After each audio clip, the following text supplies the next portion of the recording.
বৃষ্টি ভেজা শহর, মেঘাচ্ছন্ন আকাশ, সাথে শীতল হাওয়ায় মনোমুগ্ধকর পরিবেশে হারিয়ে যেতে ইচ্ছে করে ভিন্ন এক জগতে।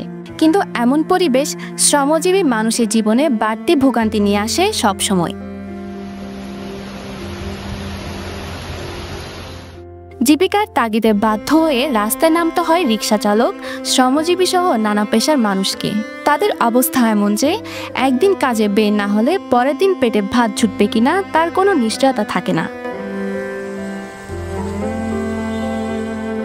জীবিকার তাগিদে মাথায় পলিথিন জড়িয়ে কাজে বেরিয়ে পড়ছেন শ্রমজীবী মানুষেরা।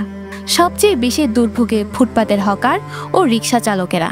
বৃষ্টিতে মানুষের উপস্থিতি কম থাকায় কপাল জুড়ে পড়ে চিন্তার ভাঁজ।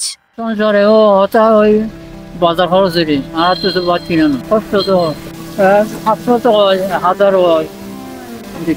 অবশ্যই রাস্তার পাশে আপনার বৃষ্টির মধ্যে যে কোনো বিজনেসই কষ্ট। বৃষ্টির মধ্যে তো অবশ্যই খাইতে হবে, খাওয়া তো বন্ধ নাই। আর তো খাইতে হবে যেহেতু আমি কষ্ট করে হলে কাঁঠাল বিক্রি করতে আসছি। এখন একটু বৃষ্টির কারণে বেচা বিক্রি কম। কষ্ট মানে প্রচুর কষ্ট না, বর্তমান যে একদম ছিল কিচ্ছু নেই এখন। বর্তমান মানুষজন নাই, লোডে কি করবো বুঝতে থাকছি। সবাইতে অনেক কষ্ট হয় বারিশের দিনে, অন্য দিন হয় আজকে গো ফুলার জন্য নিজে কষ্ট করি, নিজের জন্য করি। বৃষ্টির দিনে একটা কম হয় বেচা কিনা, কষ্ট করতে থাকে। হ্যাঁ, সারাদিন এখানে।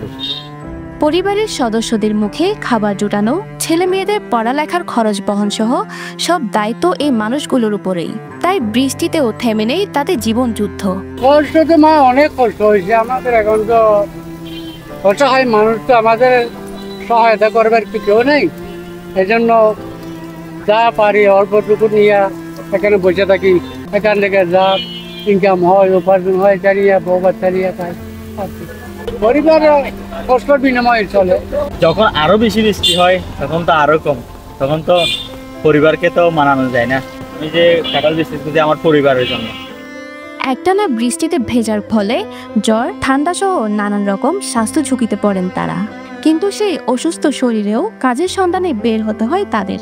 এভাবে একটানা অস্বাস্থ্যকর জীবনযাপনে বাধ্য হলে নিউমোনিয়া সহ আরো নানা জটিল রোগের ঝুঁকি বাড়তে থাকে।